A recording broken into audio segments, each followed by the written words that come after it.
Okay, welcome back, and a delight to have back. It's been quite a while. We talked to Garry Ingraham. He's the co-founder of Love and Truth Network, which is a national ministry that equips pastors and Christian leaders to help restore relational and sexual wholeness and biblical identity. Garry served as pastor of the Soul Care Ministry in his upstate New York before starting LTN. He and his wife both have come out of identity confusion. They have been married now for about 17 years and homeschooled their 2 sons. Garry is the author of, quote, "Am I Gay?" ? Coming out of culture, Christianity, and LGBTQ plus identity into authentic faith in Jesus. And there's a picture of the cover of that book on the screen, and he does have a website, loveandtruthnetwork.com. Garry, good to see you again, friend. How are you? I'm doing well, Perry. Good to see you as well. Thank you. A lot going on these days. June is Pride Month, and it's kind of interesting that it's there, but doesn't seem to be as pronounced in the past. What do you think?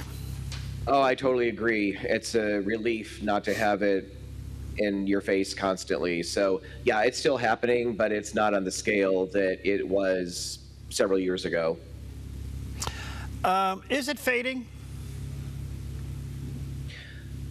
You know, I think that's really remains to be seen. I think with this administration, certainly the brakes have been pumped on the T and the Q in the acronym, but you know, it's kind of funny to me because I'll hear from people who claim that, you know, Trump is so anti-gay. The truth is, this administration is very pro-gay and lesbian. There are people in the cabinet, there are high-level individuals that identify as gay. So it isn't that they're anti-gay, it's that they have understood just the radical damage that's being done to children and even adults in the whole supposed transition and transgenderism. So is it fading away? I think that it's only a matter of time before it really resurges again. The military is rejecting it, hands down, and this is big, don't you think? It is big, but of course, you know, there's a judge who's blocked that, and we'll see. I'm sure that when it makes its way to the Supreme Court, that probably will be overturned. I think it is big. I mean, from my perspective, yes, I care about politics. I care about our military. I care about our country. Our ministry is not focused on politics or any of those things. It's focused on ministry, and it's focused on really bringing the church back to a place of authentic wholeness. I mean, the church is saturated with sexual sin, pornography addiction, even identity confusion in many cases. But yeah, I'm thrilled that our military has taken a stand on this and is working on becoming what they should be, which is a fighting force.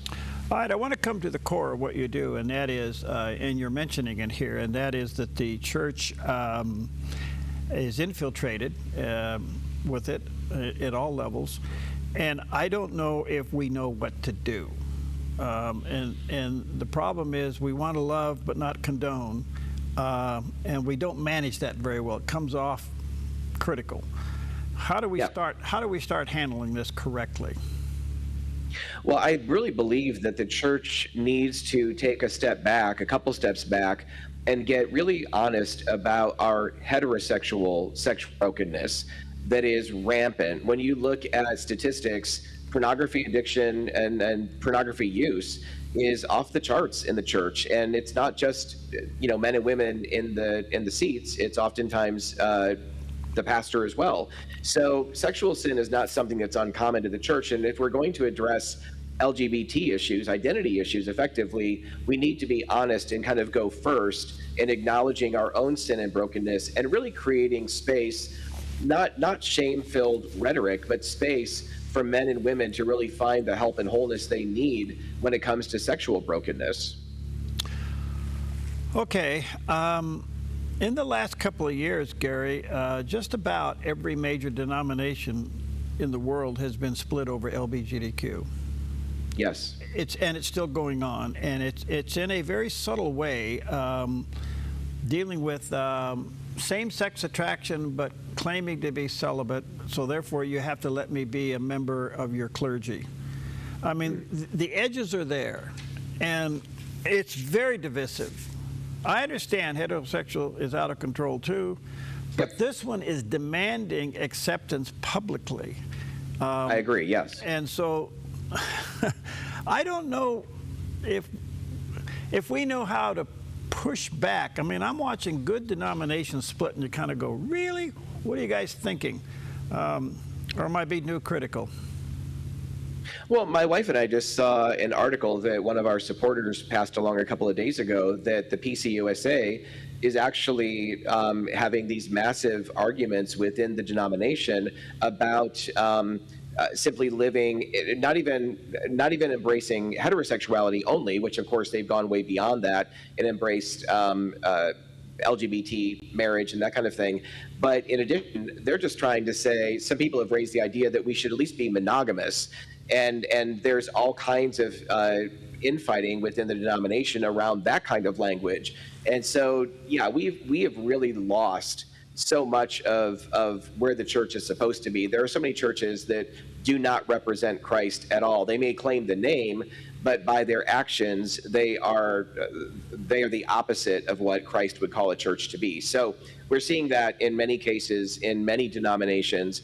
And the solution isn't to throw up our hands. It's to lean in as believers, as people who are members of churches, as part of churches. We need to be part of the solution, which is we need to get our own house in order, yes, but we also need to learn how to navigate. I mean, our ministry name was chosen with real purpose, Love and Truth Network. I mean, Jesus was, John tells us, full of grace and truth. And so how can we as Christians really live out biblical love? That one place in the scriptures that defines that would be 1 Corinthians 13. And Paul clearly says in verse 6 of 1 Corinthians 13, love does not rejoice in unrighteousness, but rejoices with the truth. So when you see people who have been duped into thinking that affirming people's behaviors that are sinful is somehow loving, that is the opposite of what biblical love is. Okay. It's no different than pastors today, people coming into their church, and they're coming to Christ, and they've been living together for a long time. Mm-hmm. And they're not married, and yet they want to become part of the church. I mean, you're dealing with some pretty raw fundamentals here, and you want to love them, but do you require change? What do you do? Yeah, I think it's a discipleship issue, right? So coming back to what you said a moment ago, Perry, that it's not, in my view, is this isn't just about what we're doing with our bodies, it's also how we identify. So people who insist on the idea that they're gay Christians, they're not practicing right now, but they're claiming to be a gay Christian. Why would you take an identity that if you were to act on would be sin and hyphenate that to your Christianity? So I think that our sense of identity is really critical because it informs our behavior. So so whether it's somebody who's coming in who's been living with the opposite sex for many years, or it's somebody who is confused about their identity, or someone who's living with the same-sex partner or whatever, we need to be loving and gracious and gentle, but at the same time we also need to be clear that that this is a discipleship issue, and those who want to become members of a church or part of a body of believers, like, what do we actually want? Why are we doing that? Part of the reason is to have authority over us and to have shepherds that are shepherding us. Well, this is a shepherding issue. It's a discipleship issue, and we need to walk with gentleness and grace, but also clarity around what the Bible teaches. And the thing about that is, it's the most loving thing to do. Why would we want to leave people in their sin? Why would we want to settle for a subpar life when Jesus has called us to so much more? Okay, so what we're talking about here certainly is new. It's been around since humans have been around. Okay, yep. So we're not dealing with a 20th century problem. If the Bible talks about it, they had that problem back then. But I don't know if we understand, those of us who are heterosexual, we don't understand same-sex attraction. We don't know the core of it in order to deal with it. It's easy for us to reject it and criticize it. But I don't think we understand the addiction of it. Or is it an addiction? I mean, can you describe it? Yeah, I wouldn't necessarily. I think there's lots of different kinds of addiction. There's sexual addiction, heterosexual. I think there's also ways that we can enter into compulsive behavior in same-sex relationships, like anything else. Right. But its beginning, like for example, the church often said or asked the question: is it a choice or not? And the question is, nobody wakes up one day saying that they want to be gay or they want to be trans. It's something that we discover, and usually it's in our youth. It's as we're moving through puberty or what have you, that we start to recognize that there's same-sex attraction, or that I feel something is off about my body. I'm not settled with it. There's gender dysphoria that's happening. And so when we understand, as people that have never struggled with those things, when we understand, wow, there's a real issue going on, and our feelings are not facts, obviously, but our feelings are still create pathways that can be incredibly painful unless we can find people to walk with us and to be able to where Jesus can meet us in those places of pain, whether it's sexual addiction heterosexually or it's same-sex attraction. But I think people need to understand that, again, this wasn't just a decision that somebody made one day. Yes, we make decisions about acting on our feelings, but the feelings are usually are something that's discovered over time.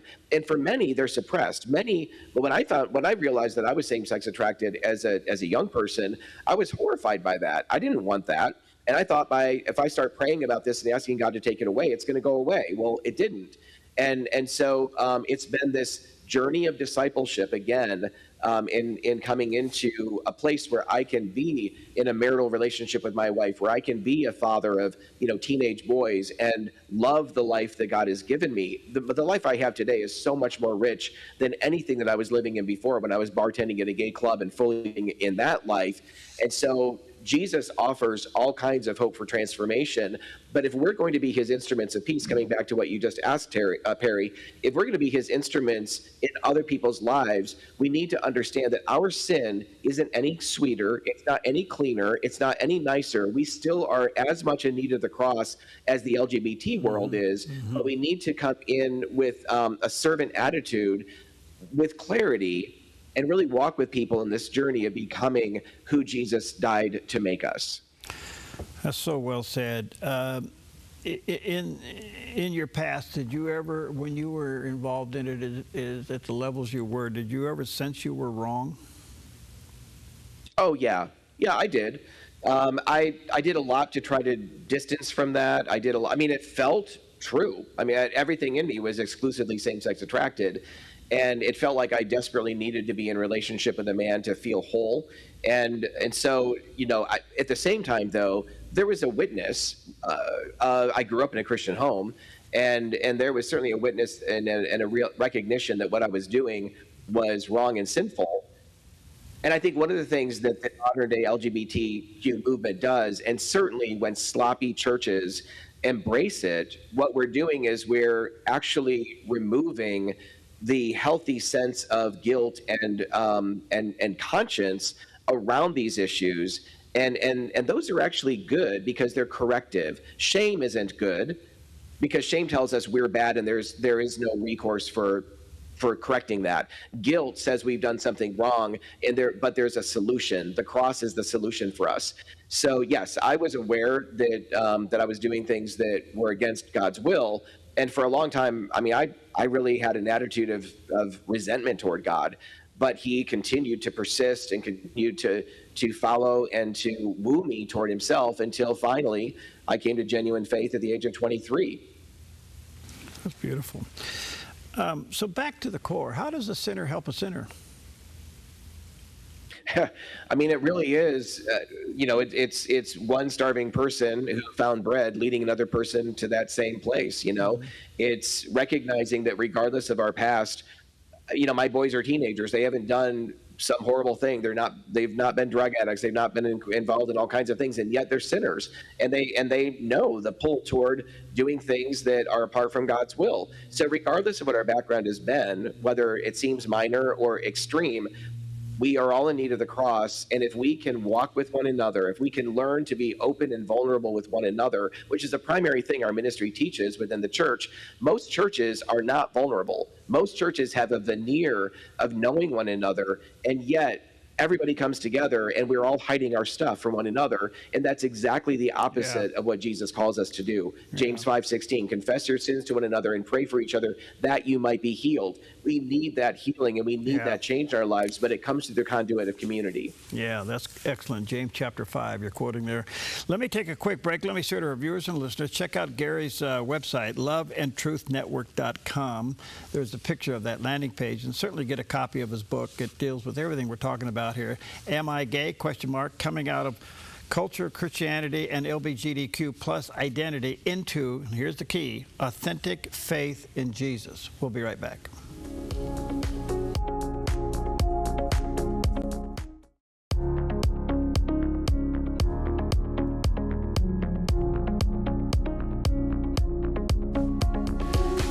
Okay, welcome back. Honored to have back with us Garry Ingraham. He's the co-founder of Love and Truth Network.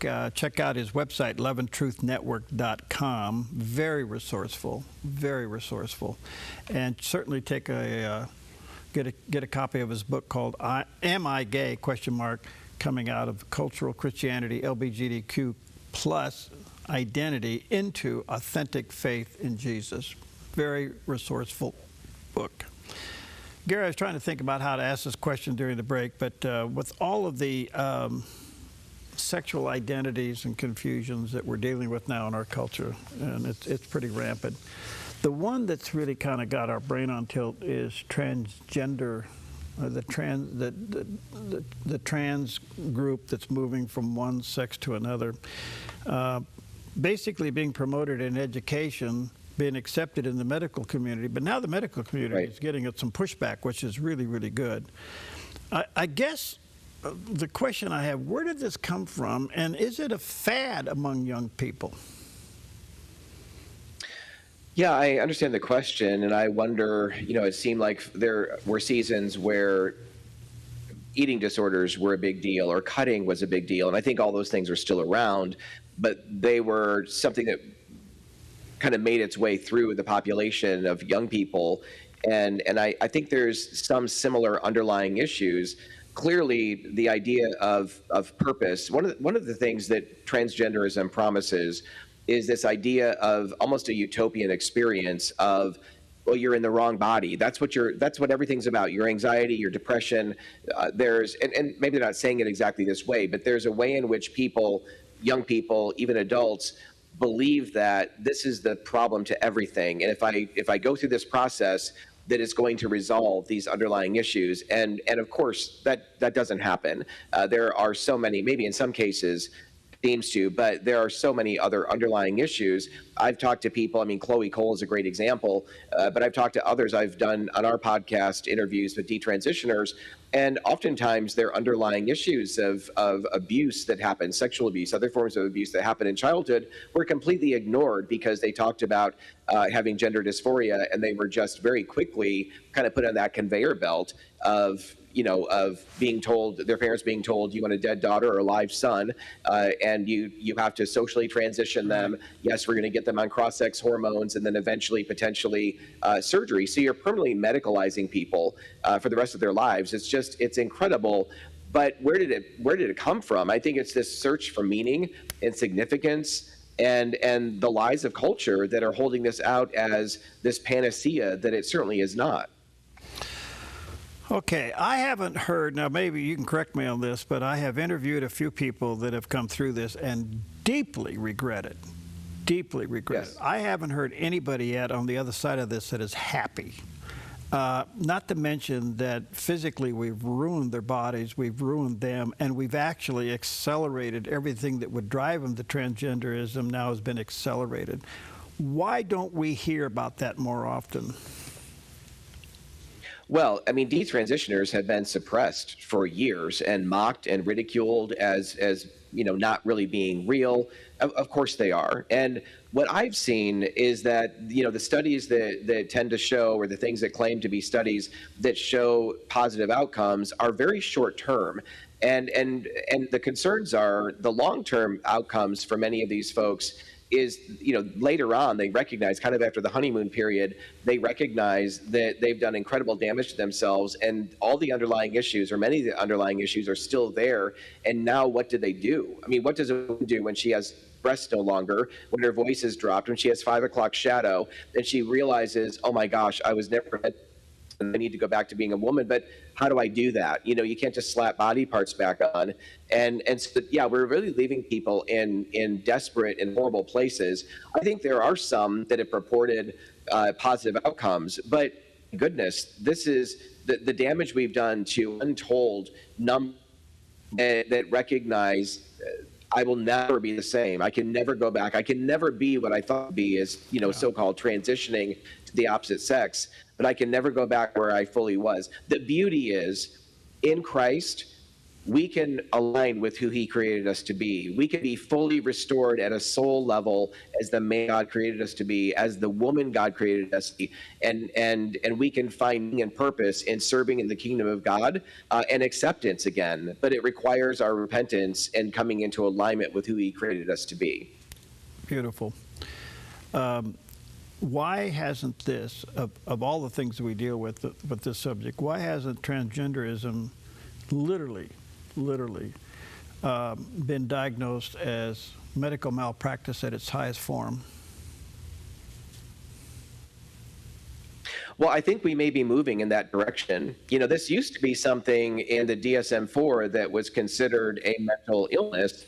Now, with switching to the DSM-5, the language was changed to refer to it as gender dysphoria. So no longer is it so much identity issue. It's now been recast in the mental health space as we need to help people become okay with who they truly are, which of course is not who they truly are.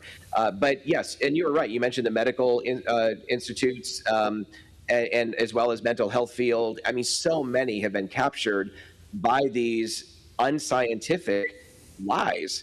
And so, I believe that at some point, I mean, we're seeing it now a little bit where some of the lawsuits are making their way through the courts. There was one significant one that came down 6 months ago or so that awarded some significant dollars to somebody who's gone through this process and was abused in this way. And I think you're going to be seeing more and more of that, and potentially medical malpractice following suit as well. All right, remaining time I have, what would be your advice for churches, pastors, that they should do in advance before they're confronted with somebody in their church with these issues? Well, I think every church needs to look at their bylaws, and I think that Alliance Defending Freedom is one legal foundation. There's others out there, Liberty Institute, others, National Center for Life and Liberty in Florida. You need to look at your bylaws and make sure that you have adequate language that connects with the scriptures around human sexuality, around marriage, around the things that we're for as a church, as believers. So that would be one thing, I think, as a preventative that's important.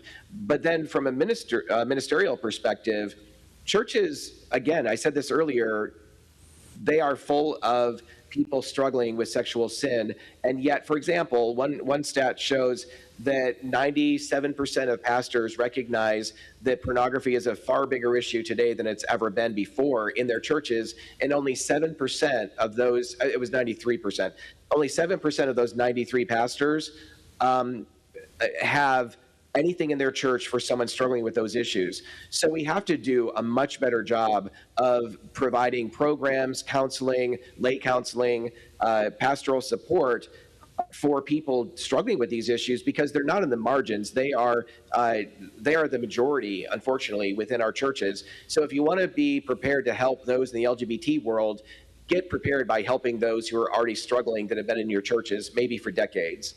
So I'm hearing you all say, I'm going to run out of time here quickly. So if you say looking at the bylaws, isn't that also saying you should have a statement in your faith, your statement of faith, that certainly positions you in what you believe relative to these issues so that you're not dealing with it on the spot or on the fly?